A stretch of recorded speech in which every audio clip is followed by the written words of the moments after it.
aujourd'hui je vais vous filmer une vidéo sur qui sont les coupables qui nous causent des achats livresques. Voilà, je sais pas, ça m'est passé comme ça par la tête, j'y ai pensé toute la nuit d'ailleurs, mais vu que j'en mets pas, hein, j'avais que ça à penser. Donc du coup, ben voilà, je me suis dit que j'allais énoncer les coupables qui nous causent un trou dans notre budget, voilà. Alors, premier coupable. Donc le premier coupable, ce sont les couvertures. Couvertures qui sont, si j'arrive à l'enlever, magnifiques. Voilà, par exemple. Celui-là, c'est un très bon exemple en plus, parce que celui-là, c'est vraiment le livre que j'ai acheté seulement pour la couverture. Voilà. Les maisons d'édition font de plus en plus de livres magnifiques. Après, celui-là, j'avoue que c'est pas que la couverture, mais la couverture y a joué dans l'achat. Voilà. Ils nous font des couvertures tellement belles, tellement belles, tellement belles. Un autre exemple, tellement magnifique que forcément on ne peut que craquer. Donc ce n'est pas de ma faute si j'ai acheté ces livres, c'est la faute de la couverture. Coupable numéro 2. Alors le coupable numéro 2, j'accuse les booktubeuses et les booktubeurs. Parce que quand j'entends Rêve ta vie en lecture, Cornelius, Piketty Booking, Virtua, etc., eh ben, je ne peux que craquer. Voilà, elles nous présentent des livres les uns après les autres magnifiques, avec des avis toujours élogieux. Et donc on peut que craquer, donc c'est leur faute encore. Voilà, c'est pas ma faute, moi j'y suis pour rien. Hein. Moi j'y suis vraiment pour rien. Non, par exemple, prenez Piketty Booking, qui a presque réussi à me faire acheter des livres qui ne sont pas du tout dans mon style et que si j'avais lu le résumé, je n'aurais pas du tout acheté, il ne m'aurait pas fait du tout envie.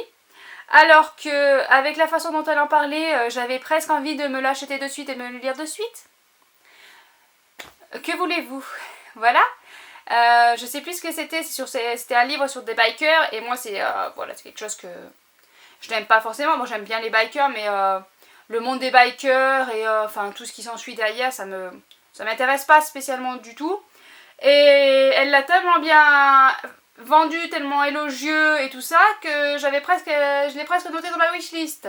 Et puis j'ai posé mon stylo comme ça, je me suis dit, non attends, non, tu vas pas rajouter un livre qui ne te fait pas envie, c'est juste son avis à elle qui te fait envie, donc non, tu ne le rajoutes pas. Donc j'ai réussi à me retenir à ne pas rajouter, mais voilà.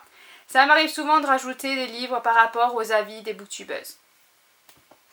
Coupable numéro 3. Le résumé. Et oui, un des coupables de nos achats livresques, c'est le résumé. On lit le résumé. Ah ben, ça a l'air intéressant. Ah ben oui, forcément. Ah ben, il n'y a pas de résumé. Je chope le seul livre qui n'a pas de résumé. Sérieux. Bon ben voilà, les résumés, on va pas se mentir, ça fait forcément envie et ça nous fait forcément craquer. Quatrième coupable. Les bonnes occasions. Voilà, l'excuse des bonnes occasions. Moi des fois je vais traîner un peu sur Vinted, je vois un qui m'intéresse, ben, je me dis bon ben je vais quand même regarder ce qu'elle a d'autre dans sa boutique. Et du coup ben j'en rajoute et je me retrouve avec 5 ou 6 livres de la boutique de la même personne. Oui, ça fait faire des économies frais de port. Oui, d'accord, mais c'était pas des achats prévus. Mais bon, les bonnes occasions, ça fait craquer. Coupable numéro 5. Les maisons d'édition. Et oui, les maisons d'édition savent bien vendre leurs livres. Ils nous font des pubs et des pubs et des pubs interminables avec des belles, comme Inceptio par exemple, qui font des vidéos carrément sur leurs livres. Moi, ça me vend du rêve, ça me fait envie. Et forcément, qu'est-ce que je fais? Ben, je me retrouve à acheter le livre. Coupable numéro 6. L'auteur? Ben évidemment, l'auteur. Quand je vois des livres de Victor Dixon, ben qu'est-ce que j'ai? J'ai envie de l'acheter le livre. Quand je vois des livres de Liam Frost, alors que j'ai lu des livres, ces livres précédents étaient géniaux, ben j'ai envie de m'acheter le nouveau. Eh oui, tout simplement.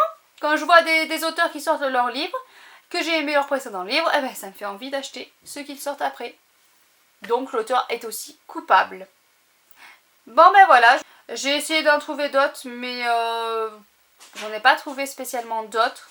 Si vous voyez d'autres raisons, d'autres causes, d'autres coupables de nos craquages livresques, n'hésitez pas à me le dire en commentaire. Allez, à bientôt!